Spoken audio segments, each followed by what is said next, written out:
ಬೊಮ್ಮಾಯಿರು ಒಂದು ಮಾತಾಡ್ತಾರೆ ಸರ್. ಈಗ ಇದೊಂದು ಆರಂಭ ಅಷ್ಟೇ ಸೆಟ್ರದು, ಇನ್ನೂ ಬೇಕಾದಷ್ಟಿದೆ, ವೇಟ್ ಮಾಡಿ ನೋಡಿ ಅಂತ.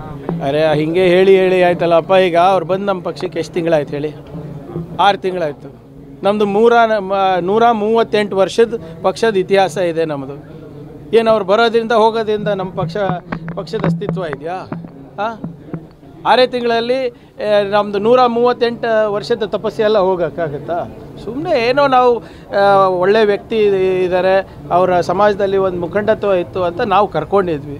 ಸೋತರು ಅಂದ್ರೂ ಅವರಿಗೆ ನಾವು ಟಿಕೆಟನ್ನು ಕೊಟ್ಟು ಗೌರವವನ್ನು ಕೊಟ್ಟು ಅವ್ರು ತಿರಸ್ಕಾರ ಮಾಡಿದ್ರೆ ನಾವೇನು ಮಾಡೋಕ್ಕಾಗುತ್ತೆ? ನಾವಂತೂ ಚೆನ್ನಾಗಿ ನೋಡ್ಕೊಂಡಿದ್ವಲ್ಲ.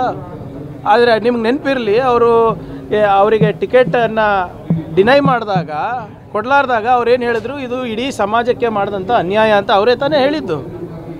ಇವಾಗಿಲ್ವಾ ಅನ್ಯಾಯ? ಇವಾಗ ಅವ್ರ ಸಮಾಜಕ್ಕೆ ದ್ರೋಹ ಮಾಡ್ತಾ ಇಲ್ವಾ ಬಿಟ್ಟು? ಅಂದರೆ ಇವರು ಯಾವಾಗ ಬೇಕಾವಾಗ ಇವರಿಗೆ ಬೇಕಾದಾಗ ಅನ್ಯಾಯ, ಇವ್ರಿಗೆ ಬೇಕಾದಾಗ ನ್ಯಾಯನಾ?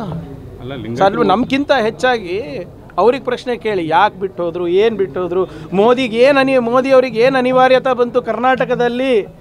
ಇವರು ಕೈಬಲಪಡಿಸ್ಲಿಕ್ಕೆ ಹೋದ್ರಲ್ಲ ಯಾರು? ಟಿಕೆಟ್ಟು BJP ಅವರು ಟಿಕೆಟ್ ಡಿನೈ ಮಾಡಿದ್ರು, ಅಂಥವ್ರು ಇವತ್ತು ಹೋಗಿ ಮೋದಿ ಕೈಬಲಪಡಿಸ್ತಾ ಇದ್ದಾರೆ. ಅಂದರೆ ಇಲ್ಲಿನ ನಾಯಕತ್ವದ ಆಳ ಎಷ್ಟಿದೆ, ನಾಯಕತ್ವದ ಕೊರತೆ ಎಷ್ಟಿದೆ ಅಂತ ನಿಮ್ಮ ವಿವೇಚನೆಗೆ ಬಿಡ್ತೀನಿ. ದೇಶದ ಹಿತ ಅಂತ ಹೇಳಿದ್ರು. ಅವಾಗ ದೇಶದ ಹಿತ ಇರಲಿಲ್ವೇನ್ರಿ? 6 ತಿಂಗಳಿಂದ ದೇಶದ ಹಿತ ಇರಲಿಲ್ವಾ? ರಾಜ್ಯದ ಹಿತ ಬೇರೆ, ದೇಶದ ಹಿತ ಬೇರೆನಾ? ರಾಜ್ಯಗಳು ಬಲವಾಗಿದ್ದಾಗೆ ದೇಶ ಬಲ ಇರ್ತದೆ. ಕರ್ನಾಟಕ ಒಂದು ಬಲಿಷ್ಠ ಸಮೃದ್ಧ ಕರ್ನಾಟಕ ಇದ್ದಾಗ ಒಂದು ಬಲಿಷ್ಠ ಸಮೃದ್ಧ